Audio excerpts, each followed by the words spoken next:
Welcome into the Chasing Trails podcast, brought to you by St. John Trail Running and powered by Resilience Through Fitness.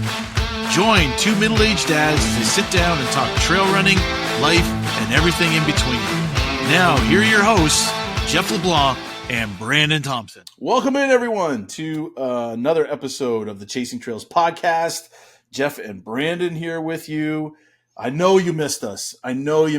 While Jeff was out duck hunting.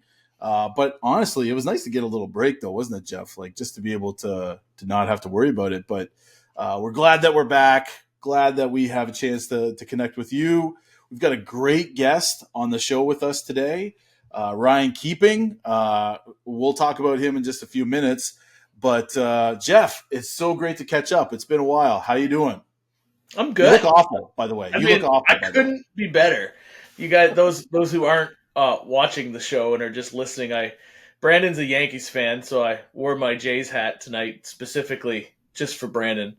And in case you don't follow the sports world, you know that also it was the home opener for the Toronto Maple Leafs on the same night that the Jays beat the Yankees last night. And I'm a Leafs fan and Brandon's a Habs fan. And so the Leafs beat the Habs also that night. I'm also wearing my Toronto Maple Leafs jersey. And so I'm very decked out in Toronto fan gear. And I just bought this hat. It's one of the 2025 postseason hats. Just got it from Lit. And yeah, I'm pretty pumped about the Jays beating the Yankees. And I mean, I don't live in some dream world where I'm ready to be hurt by the Leafs anymore. I'm just wearing this jersey because they beat the Habs. That's right. A fun joke. I'm not yet excited about the Leafs season, and I will be eventually. They always do this to me. I start the year, and I'm like, I'm not cheering for the Leafs this year. I'm just going to enjoy my evenings, and I'm not going to watch hockey, and I'm not going to let myself get invested in that team that's going to let me down in the first round of the playoffs.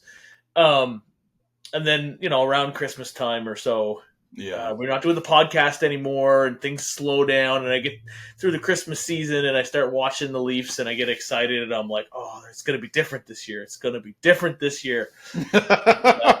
Anyway, right. So we're still in the I'm not ready to forgive you phase, but I did put on my jersey tonight just for the show, just to rub some salt in your wounds. Well, as a salty, Yankees Habs fan. It's salty, and I got to say, like, it's a rough time of year for me as a fan of sports. The Jets suck.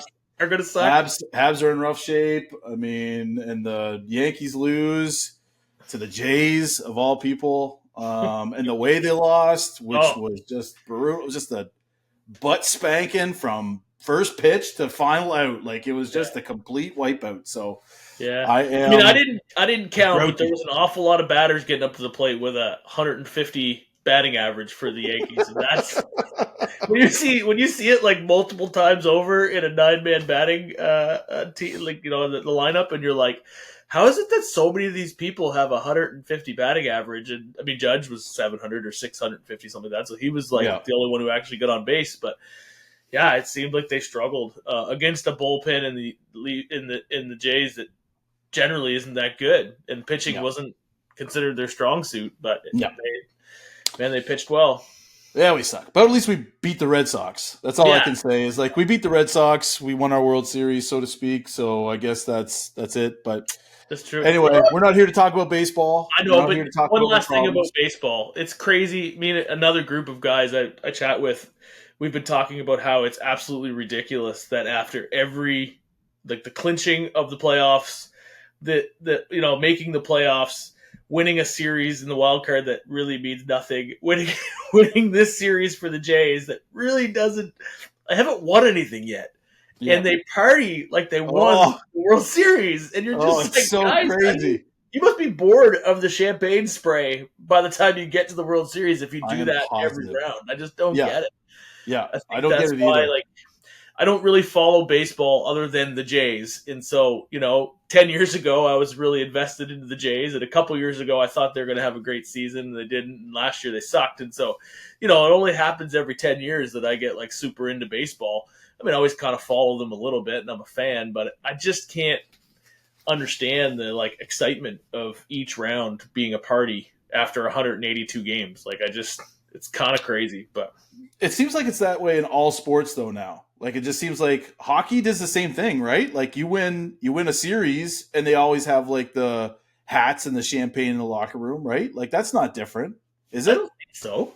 I don't think I'm they pretty do sure that. I saw like I'm pretty sure they have like all the stuff up in the locker rooms and everything like that when they win a round, but maybe I'm wrong. I could be reading into that, but it's been a while since I've watched any hockey, so I don't know. I can't remember exactly. Yeah, like I think they do the pitcher and stuff with the Eastern Conference trophy and the Western Conference trophy, but like half the time they don't even touch the trophy and they just they just like skate away, right? So I don't know. I don't think they celebrate much, but I'll have to look. I'll have to look back, but we've got a lot to celebrate because it's Thanksgiving weekend, right? Which is one of my favorite weekends of the year. Oh my goodness, we could talk about turkey. In fact, we have talked about turkey before. I think you did a whole show last season. Yeah, a whole show on it. And I am so pumped for this. Is like, I don't want to say anything too crazy, but it's like pretty close to Christmas for me. Like that's like Thanksgiving, Christmas. How like I love. Sure. Oh my goodness, sure, so good. That's fair. Thanksgiving and Christmas can go hand in hand. I mean, if you're American, it does basically, right? I think we've done it wrong. Well, I shouldn't say we've done it wrong in Canada, but we need to have them. I wish they were closer together. Although for me, they are all in one season because we don't really do much for Halloween. You know, Thanksgiving is just the starting of Christmas music, and you just work your way through the rest of the year in my house. So we gotta forget about Halloween, and we just keep. It is like the States at my house. You do Thanksgiving, you start Christmas. That's how it works.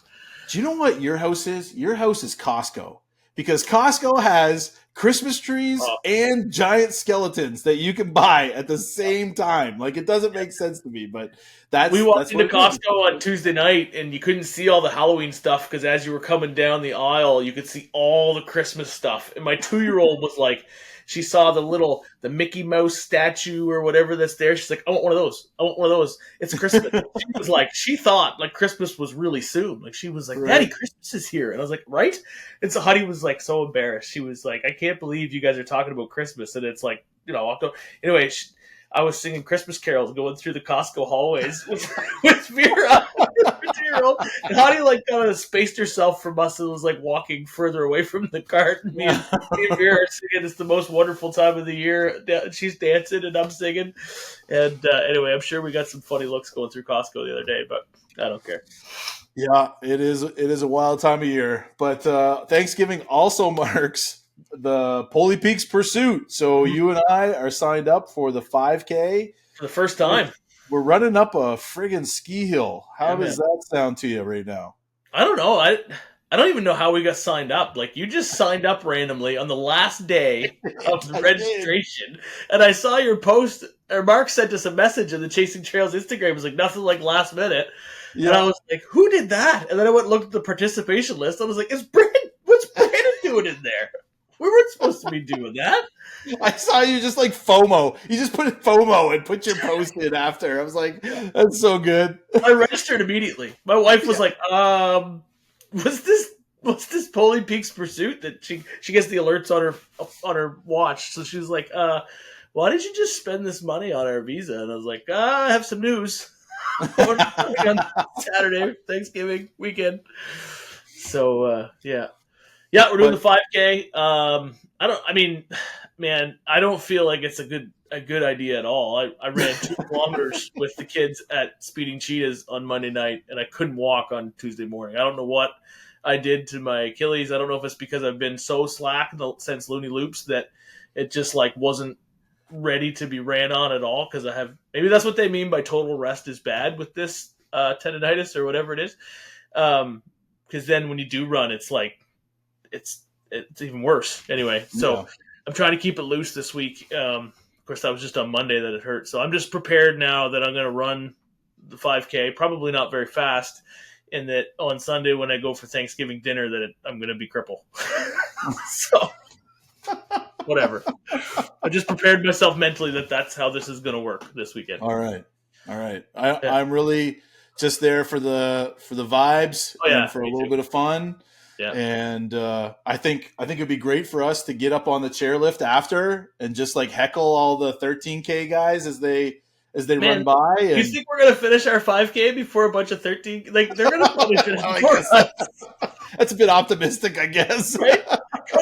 Cody will be done his 13K before we're done our 5. I would put $100 on it right now. Yeah, you're probably right. But anyway, But there'll be some people still out there, maybe doing the 13. Maybe. I'm going straight to the happy hour afterwards in the lodge. Yeah, all right. But anyway, so that's coming up. We're pumped to do that. And you've got like a baby coming like anytime now. So how's that going? Like, are you all prepped, ready for level 6 here, baby? We are not prepped. I don't think we've been so unprepped. I mean, we've done this obviously a few times, but we are. Yeah, we're not ready. We have an induction date for the 25th, and so like we know when we're going, and that's really lit a fire. In the whole thing, like. But now we're not even sure if we're gonna make it there because like there's already signs of like maybe it's gonna happen sooner than that. We've had 3 of 5, I think, induced for various reasons, and they've always gone really well. And so we kind of everyone has a difference of opinion on labor and how you're supposed to do it, right? But we kind of don't mind the induction thing because you know when you're gonna go, it's planned out. You call the hospital at 6:00 in the morning. You're like, "Hey, you got room for us today?" And they say yes or no. And then you just go in the car, and it's very calm. You stop and get a coffee on your way in. Like it's the way to do it. It's way chill. And so we were all weekend last weekend. We were painting the nursery and doing a bunch of projects around the house because we kept saying we were going to do it, and we hadn't done it yet. But it's all done now, so there's at least a bed in a nursery that won't smell like paint anymore when a baby gets in it. So that's good. And so, so I mean, you don't have to be that ready. You just need a box of diapers and, a place to lay the baby down realistically. But yeah, like, Heidi wants to be way more ready with like, all the laundry done and the house clean before we leave. And so she can come back to a clean house. And so, anyway, I think we're going to hire that out. we got someone coming to do that for us. And so, my yard is still, I just had someone come cut down like a half acre worth of trees around my house. So there's like, we're waiting for the excavator to come and get rid of those. So the yard is like a complete disaster zone. And anyway, so it's just, we're still in the middle of this renovations, having a baby thing. And so it's but anyway, so we got a date for the 25th. So at the worst, we'll have a baby by the end of October. Probably. All right. That's good. Yeah. Have you thought about names yet? Have you got a name nailed down yet? Yeah, Heidi does. We've picked them out, but I can't remember what they are. Okay. Do you get a vote? Or you just let Heidi pick those? No, I do get a vote. I vetoed a few early on, and she definitely vetoed a few that I liked early on. And so we kind of narrow it down to, all of our kids have 2 middle names, and we've had all girls. So we've ran out of names, really. And so this one was difficult, but that was our problem. We ran out of names. Yeah. So, I know what the first name is. I just can't remember what the middle names are ever. That's right. But we got it all picked out. We don't tell anyone until the baby's born. That's the surprise because some people like don't find out the gender, and I can't do that. Like I have to know. That's not much of a surprise. Right? I can keep a secret. Like I wouldn't have told anyone if we wanted to keep that, but I have to know for myself. So so we don't share the name until the baby's born, but we do have. So that's stress. It won't be my sister-in-law just had her 6th, and everyone was like, "What's the baby's name, Britta?" She's like, "Yeah, we don't have one yet. We haven't decided." She always wants to like see the baby and like know what it looks like. Have you ever seen a baby when it's born? It looks like it's disgusting. You call it like mud or something like that. Like that's what it's they all look the same, and they're kind of ugly for at least 24 hours. Yeah. Jason, Michael Myers, like that's what I would call them. They just look like they're out of a horror movie. They're just covered in blood and goo. Gross. Yeah. So I think it was only like 4 hours later that she finally decided on the name for George. So we'll have one right away for you. All right, we're excited. We'll announce next it month. I'll be sitting here doing a podcast holding a baby. So, Oh, how progressive of you. That's right? so Oh well, it has to be sleeping and have a clean diaper for and that to happen. clean. Sleeping Yeah, and clean. Yeah. sleeping and clean is the rule, and then I'll look after it. We just lost at least Oh yeah, 20. eliminate. Like on Spotify, it shows you like the genders of who listens to your. It's like all the way over to like the male side now. Like there's like this little sliver of female listeners. Either that, or I'm gonna walk into Pulley Peaks Pursuit, and Katie Bell's just gonna walk over and deck me right in the head. Yeah, slap you right in the head. Yeah.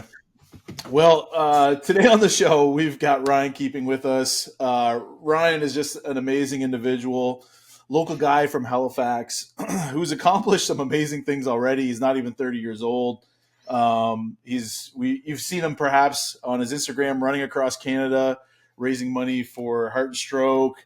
And then you also have seen him run the length of Florida, which I think is probably one of the craziest ones he's done.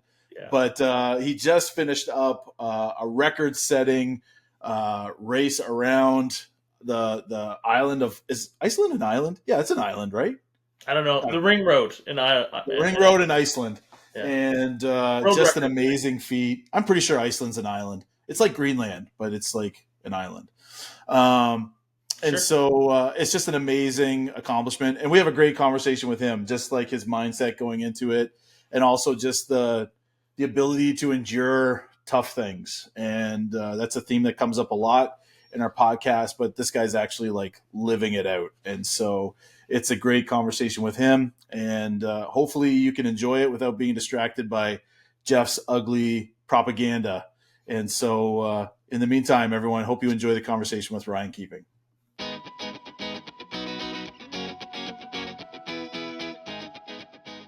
All right, we're thrilled to welcome into the Chasing Trails studios Ryan Keeping. Ryan, of course, most of you have seen his Instagram stories and all the crazy things he's done, whether it's running across Canada, running the length of Florida, or now just completing the world record for the fastest time around Iceland.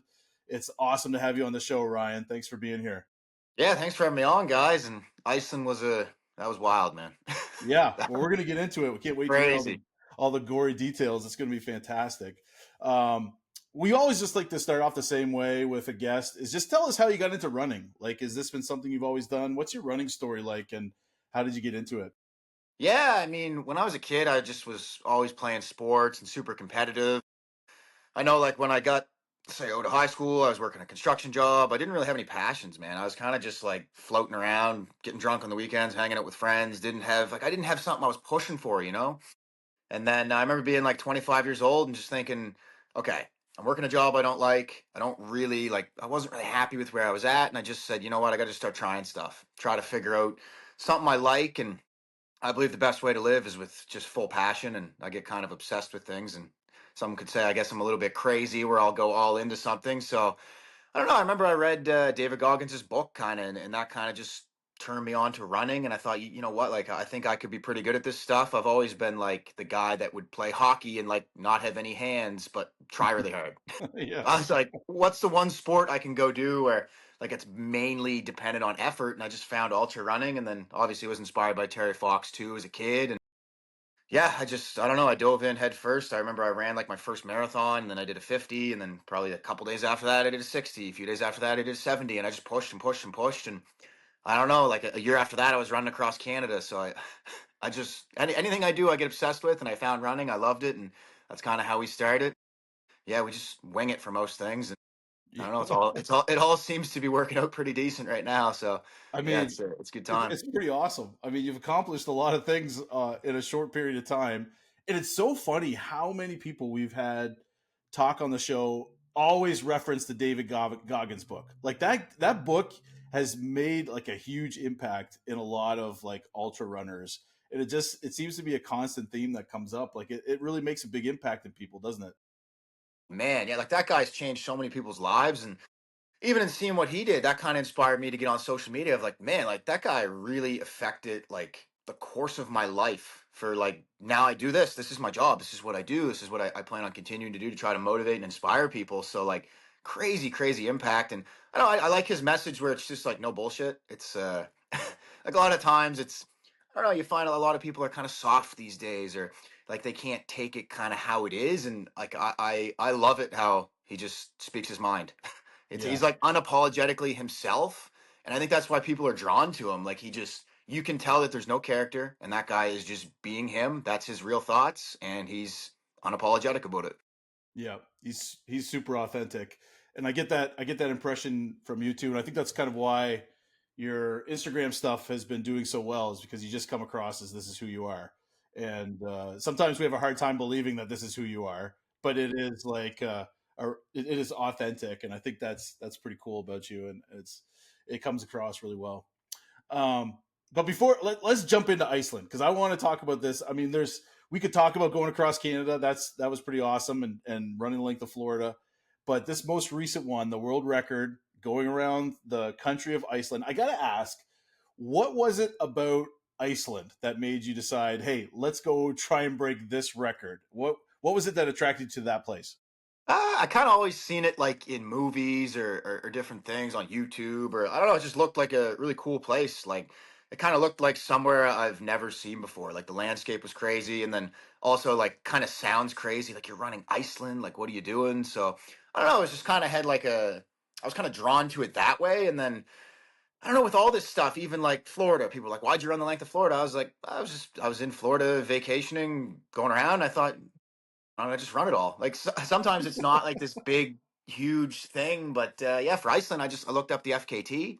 I thought, well, you know what? I think I can break that, and I thought I could break it by multiple days, which luckily we ended up doing. And yeah, I just kind of, I don't know, I assembled the team and had the idea, and probably say 4 months later we were there doing it. So yeah, it just I don't know, it looked like a place that'd be a good challenge. Like it was pretty crazy there with the weather and the Yeah. elevation and the lack of a shoulder to run on. But yeah, I don't know, I saw it probably in a YouTube video or on Instagram. I just kind of sparked the idea. It's like some of the videos that we saw, like it looks like a pretty rugged place. Like it's pretty intense. So what did you do to get ready for it? Like what was your training like ahead of time to prep for something like that?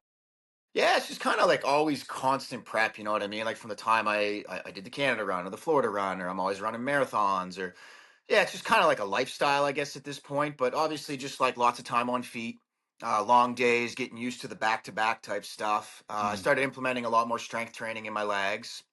Um, but yeah, really more than anything, it's kind of just experience you draw. Like I drew a lot of experience from Canada when I did that, and that many days and 98 days. So yeah, it's kind of there's no way to really simulate it other than just actually doing it. And even when I did Canada, I was joking with people all the time, like, what's the best way to learn how to run across the country? Well, you just go do it because you don't know the body's going to react in all these different ways. And yeah, so I mean, my training is just I don't know. As I said, I'm pretty obsessed, so I train a lot. I put in a lot of miles. I'm in the gym quite often, and yeah, it's just a lot of repetition, and I mean with this ultra stuff too, a lot of it's just all mental. And I've kind of always had a really good mindset, and even at this point now, I'd say like my mental is way above my physical. And to go do something like Canada or go do something like Iceland, it's probably like physically is the hardest thing. Like mentally, I don't mind it, but sometimes you're like biting off more than you can chew, and it's by the end you're just at a snail pace, and everything feels like it's your feet feel like they're gonna fall off, your knees are killing you,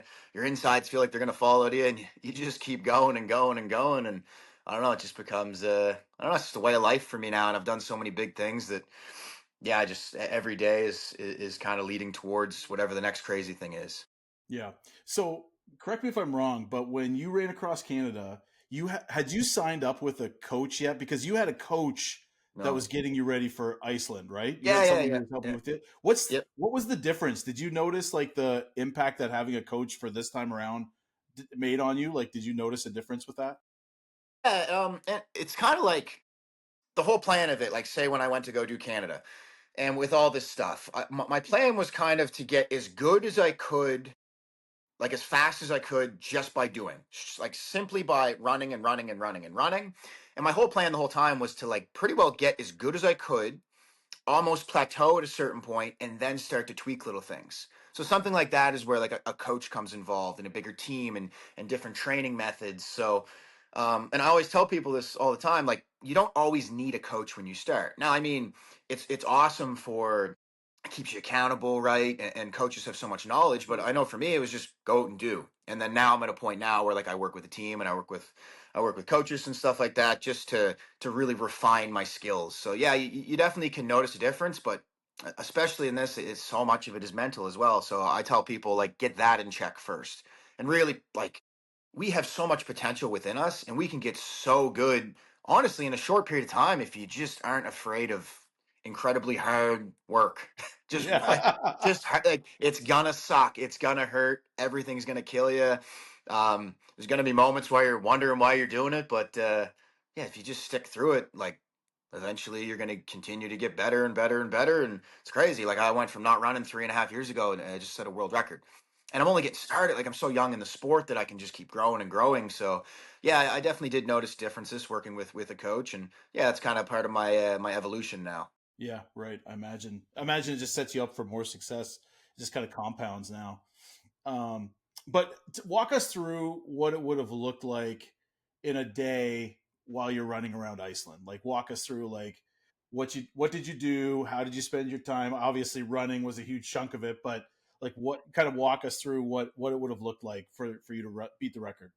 Yeah, I mean, it was basically just running all day. Like, it Easy was pretty question. crazy. So I went into it with the goal. Like, I kind of had like an A and a B goal. So my A goal was 110 kilometers a day is what I wanted to do, which would have really like smashed the record.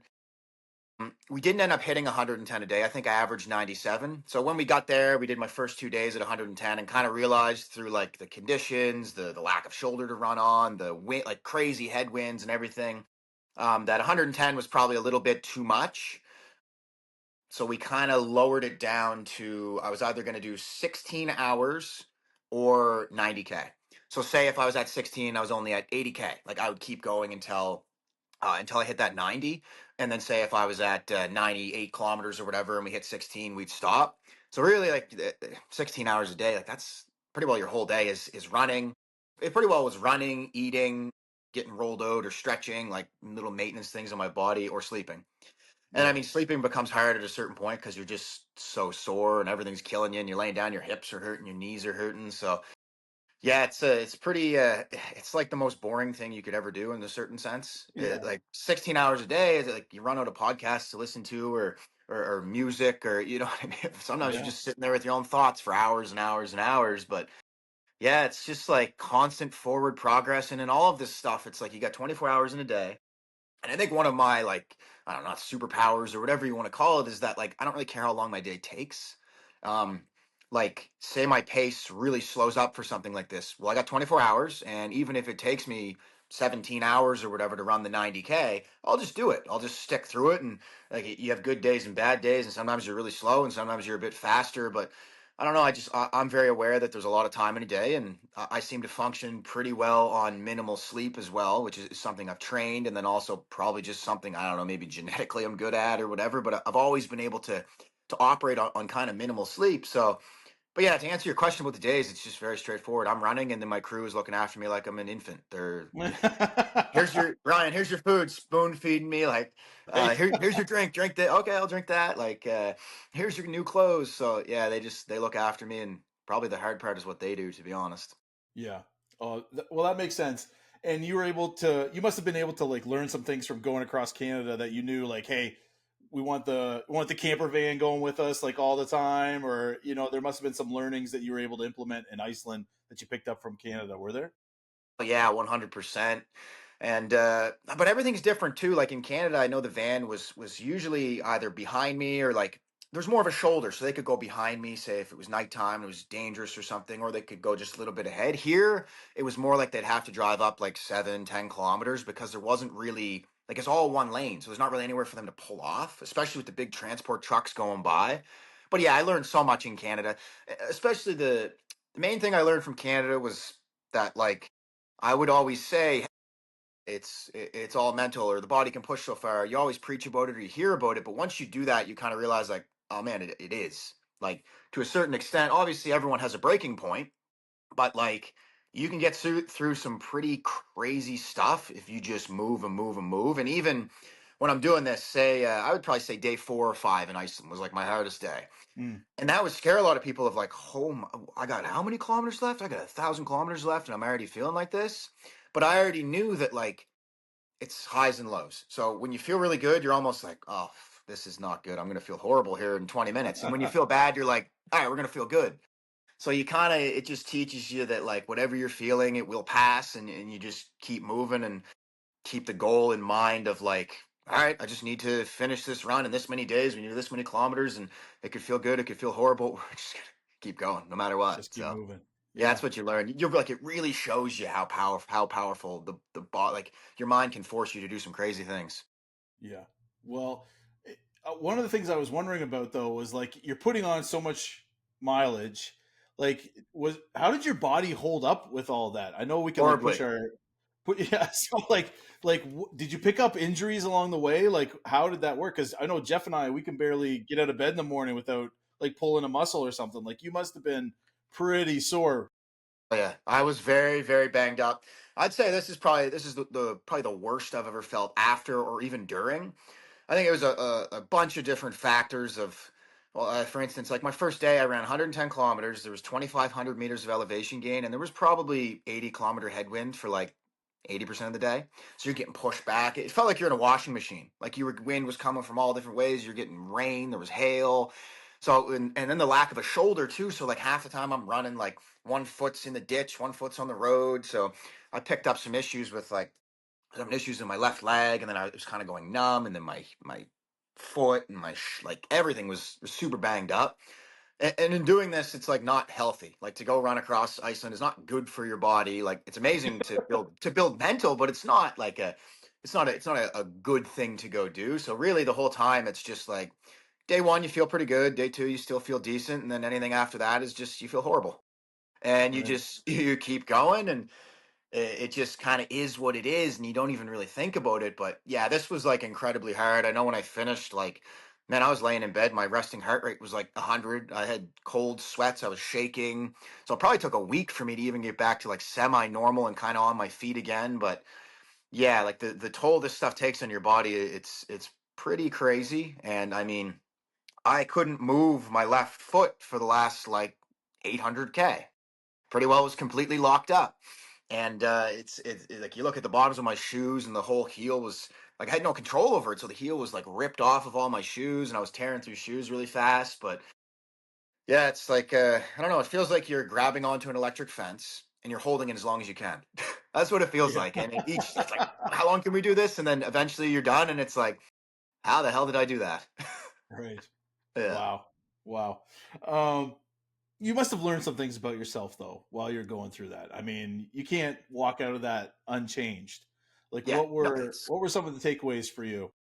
well, really, it just is the mental. It's that man. Like I believe whatever I want to go do, I can do. Now it might be horrible. It might really suck. I might need a lot of time to train, but like it builds so much confidence in like, man. Like if there's a task I want to do, I don't like. Say you go and run out in the rain for 16 hours a day. Like what else in life is going to bother you? You know what I mean? Like you have a long day. Like you can always think back to these moments, and it just builds confidence, right? And that's even why I encourage everybody. Like everyone should run an ultra at some point in time, not even for the physical side of it at all, but just for the confidence it's going to build. And even people might come back and say, oh, what if I get injured or this and that? And I don't know if this is good advice or not. And this is just kind of my belief. But sometimes, like, say you went and you ran 100K and you picked up a little injury or something, that injury will heal. But the mental gains that you build from that and the confidence of, like, man, I was down and out at 40K and I did 60 more, the gains you build from that will last with you forever.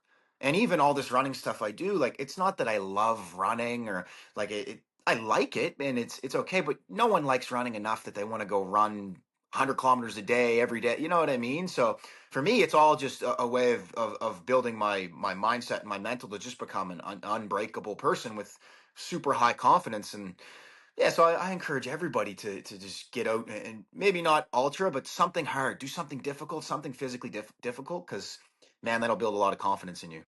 Yeah. No, that's a good takeaway. And I think when you hear people talk about like doing endurance events and stuff like that, the amount of mental effort that it takes to get through it is one of the biggest challenges. And like the ability to stretch yourself and grow from that, I think is pretty cool. And I don't think we talk about that enough. I think we talk a lot about the running part of it, and we are seeing lots of books now coming out about the mental part, but just the ability to have the confidence. That's one thing I've never really considered that much, is like to be able to be confident in what you're doing, because you've done, like, how hard can it be compared to what you've done Yeah. before, like Yeah, running ultra. and the best way to build confidence is action. Like, you can read about it, you can think about it, but the greatest thing you can possibly do is just go do it. Simply just go put the work in, go do it, and the confidence you build off of that is unlike anything else. And then it's even like you're like, nothing really phases me anymore. Like I don't really get too angry. I don't really like my emotions. I can kind of just keep them in check because it's like, man, I've put myself through torture. So Mhm. even if someone says something, or it's like, dude, like, you know what you've done, and you know the confidence you built from it, and yeah, I think it just makes you a better person. Like, just you're just so confident in your abilities, and yeah, you just, I don't know, it makes you happy. For For me at sure. least, like, it makes me like, I go to bed and I feel content with what I've done. Like, I finished Iceland and I was like, man, that was friggin' crazy. Like, I was proud. I was very proud to be done. Yeah, that shot with you holding up the belt was pretty good. You could tell, like, this time when you were going across Canada, it was always like really positive. Like, everything was like, yeah, this is great. It's hard, but yeah, we're doing great. Flip the switch, all that sort of stuff. And this time around Iceland, like, there were times when you could see on your face, this is hard. Like, Oh this is yeah, really hard. Like, I'm not like super. You were never negative, but it was never like all like, yeah, yeah, yeah, yeah, yeah, go, go, go. You were going through it, and then to see that picture though at the end with you holding the belt, I don't think we've seen you more triumphant than yeah. when you held up that belt. Like, it just seemed to be a Yeah. totally different experience. Yeah, man, and it's even like kind of the philosophy I go in life. I want all the highs, I want all the lows, and I believe like the lower you can go, well, that high was even better. You know what I mean? And my whole idea with the belt, and I don't even know if I've really, I guess I've said it on a few podcasts here and there, but not everyone knows. Like, when someone goes there and breaks my record, I'm going to give them the belt. So my idea with the belt is the same thing as like a boxing champion or a UFC champion, where like someone beats them and they get the belt. I think that's a great idea for all of these FKTs and people running across countries, because it's like, imagine this: 15 years from now, there's been 3 people break the record.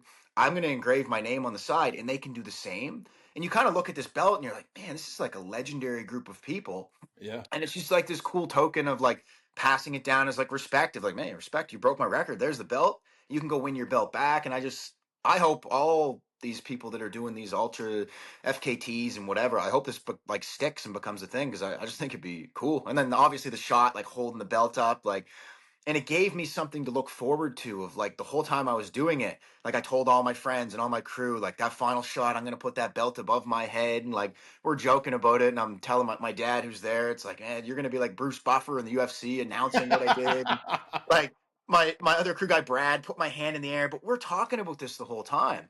And I was telling all my friends, like, I'm going to do this, and this is the song I'm going to use for the post. And so when it gets hard, I always had that moment, my like, envisioning holding the belt and like, man, I did it. And yeah, it was a crazy experience. And it's almost, when I finished, I don't even like totally remember it, man. I was like exhausted. I just right. was happy to be like, I said it, I took the photo with the belt, had it above my head. And then I remember like they went back to get the van, and I'm like there with half my crew. The other half went to go get the van, and I'm laying on the ground with like my legs up in the air.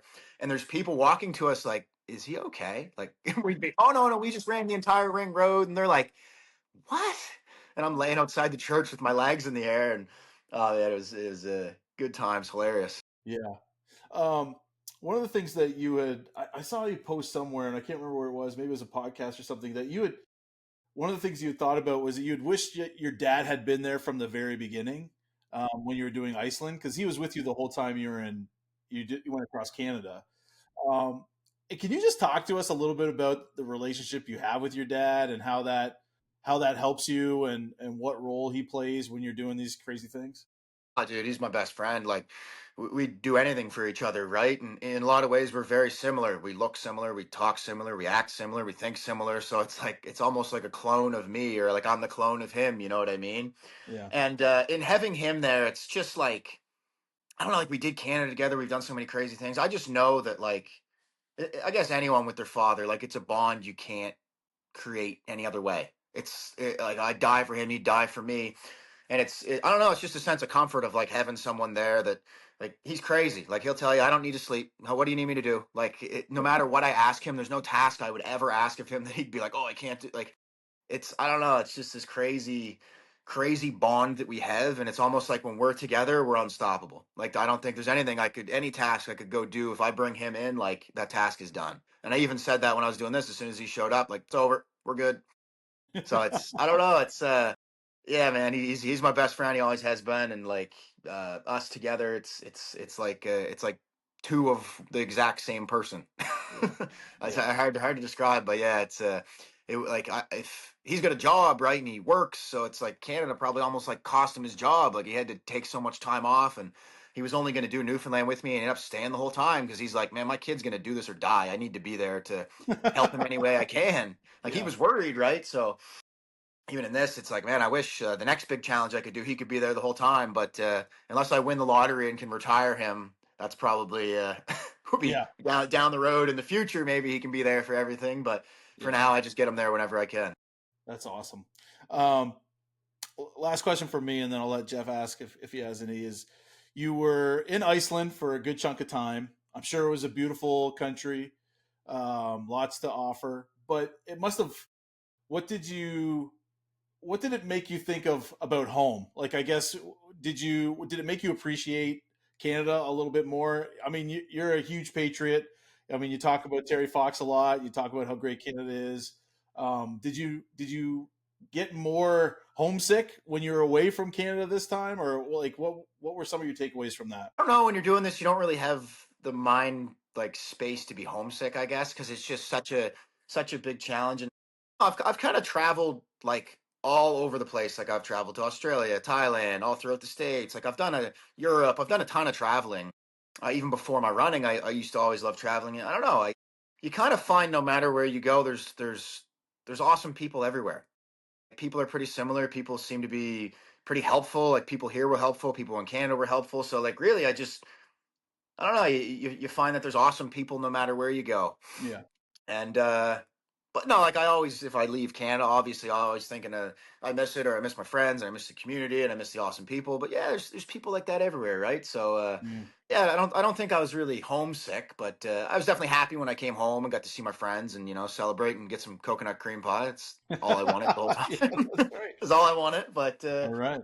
there's awesome people no matter where you go, and I'll always try to make Canada proud, though. I'm always rocking the Blue Jays hat, the Canada flag. When I was running Canada, I had that all the time. Obviously, the Terry Fox shirt. I think he's the greatest Canadian of all time. So I'll always, no matter where I go, I'll always wear the Terry shirt. And it is cool too, where I can go to these different places and teach them about Terry Fox. Like a lot of people don't know, and that's why I kind of always wear the shirt. And I had shots of me in Iceland with it, and I was teaching people in Iceland who he was. Or if I go to the States, I teach them who he is.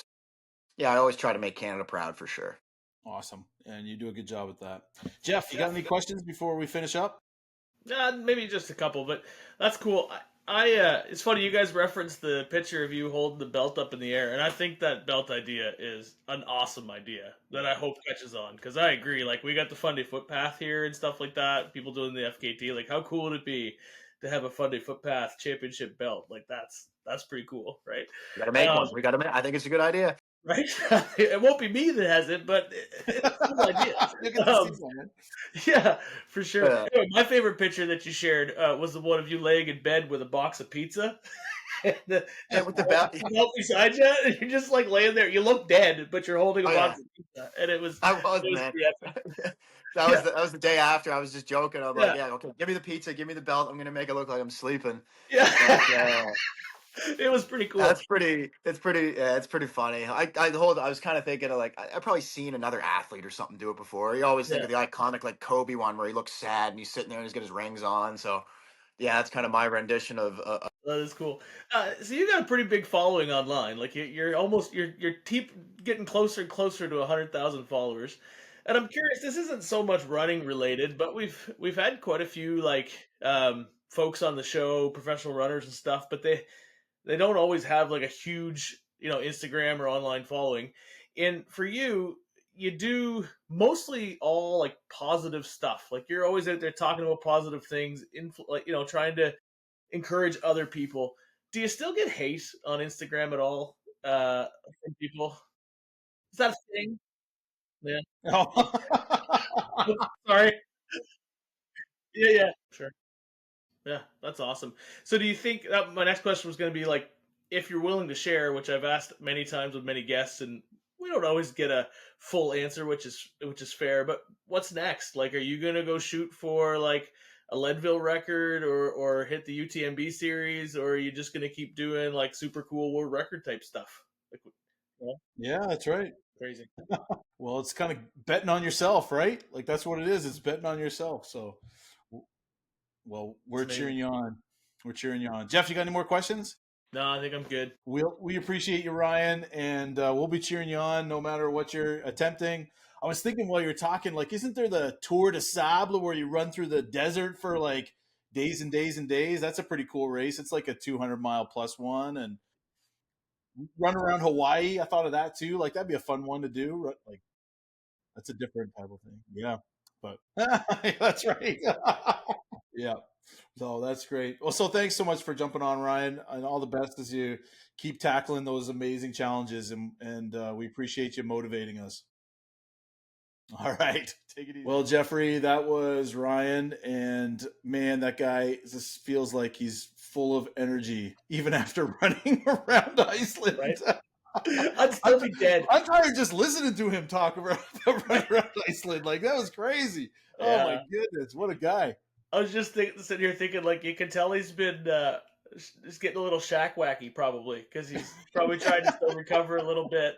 And man, he had energy, and I was like, man, if you could bottle that up and sell it, like, you wouldn't need energy drinks anymore. Just get a little Ryan keeping and good to go, right?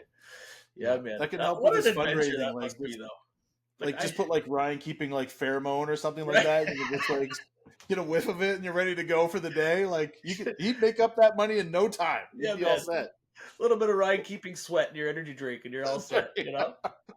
But I can't even fathom the adventure that he just went on with and it's cool that he does it with his dad. Like to me, that's a cool thing, you know, like the coolest thing me and my dad's ever done is gone to a Leafs game. So like, you know, that's it. So well, I'll keep my Leaf comments to myself. Yeah, you better. We're just gonna let that sit for a minute. But hey, we had really good seats, though. It was fun for his 60th birthday. But yeah, like, that's a pretty memorable thing.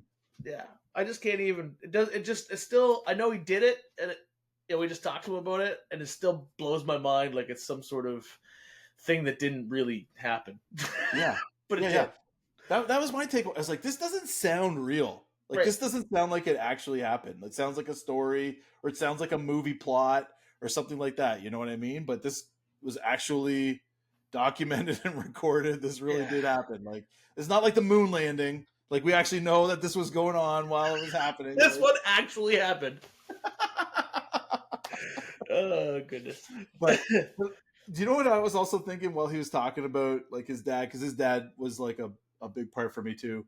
Was like, I want to do something cool with my kids. You know what I mean? Like I want to do something like that with them. It's true. And I think that's kind of like an aspirational thing I'd like to do is just like, yeah, let's do some crazy adventure. And it doesn't have to be wild and extravagant, but it can be fun, you know? So we should be a little bit more adventurous with our girls. Take them gator hunting or something like that. That'd be fun, wouldn't it? Like, yeah, go to the Everglades and hook some gators. Something more fun than that Kashkai concert you went to or something like that. Whatever that guy's name was. Noah Khan, Jeffrey. Well, that's him. Noah Khan. Yeah. I did take Ellie. That was a bit of an adventure. That was for her 16th birthday. So that kind of counts. I mean, it's like a G-rated version of adventure, but it was pretty fun. So yeah. Driving through Quebec is an adventure, I guess. So that's true. It's true. And you not being French at all, surviving in Quebec City is kind of an adventure in and of itself. Yeah, no problems. They just see automatically like, you're English. I'm going to talk to you in English. So there's like they don't even pretend. So, yeah, true enough. But, yeah, Amelia's it's like a year and a bit until she's 16, and so we started talking about what she wants to do for her 16th birthday. I'm pretty sure pretty sure it's a trip to Toronto to go see the Leafs is what she wants to do, or what I'm trying to convince her that she wants to do. I'm not sure which one it is, but whatever. So, Juliana's turning 16 as well this month. And so we've been trying to find something for her to do. And like, she wants to go to a concert too. But they're not on tour yet. So we're kind of putting a pin on it but I was trying to convince her to go see a football game and go see the Jets. She didn't want to go do that apparently, but I was trying my hardest to kind of get her to at least go to a New England or something like that, but it didn't work out. We're going to go see Olivia Rodrigo or something like that. It'll be not nearly as That sounds exciting. even worse than Cash Guy. Oh, it is. It is. We got way off topic here. We're supposed to be debriefing our interview. Yeah. Sorry, Ryan. We're back on target here, but anyway. So I think those are some of the things, and also like I've heard him talk about this a lot too. Just the motivation, like the strength of mind, to the mental fortitude to be able to accomplish those things, and I know that's a big deal for him, and that is true. Like it is like trying to get your brain around those things, because like our brain quits long before our bodies quit, right? Like that's when we're running those distances. I was just thinking about that specifically. You and I, our brain quits very quickly. Like we've had multiple people on the show now talk about how when you feel horrible, you just know you're going to come out of it and you're going to feel great. Well, I've never made it through that. Yeah, that's right. I always get down here and then I'm like, I'm done. I'm out, right? And someday we're gonna have to find a way to kind of break through that the first time and see what that's like. But we'll experience the upward trend, because it's really it's really just down and then that's it. Like I start high on that start line when I'm hanging out with my friends and like we're taking selfies and stuff and we're all hyped up. Like I start up here, and it just it's just like a slow crash. Yeah, well, mine's not. Sometimes it's slow. It's like it's just really quick. Like sometimes that's how it works. I mean, it's not. Sometimes it's slow. The good days it's slow. The bad days it's pretty quick. But it is kind of one of those things. Like there's a lot that goes on between our ears, and you and I have talked about this a lot offline, just about trying to get our brains right, and it's a huge task, but it's important, and so.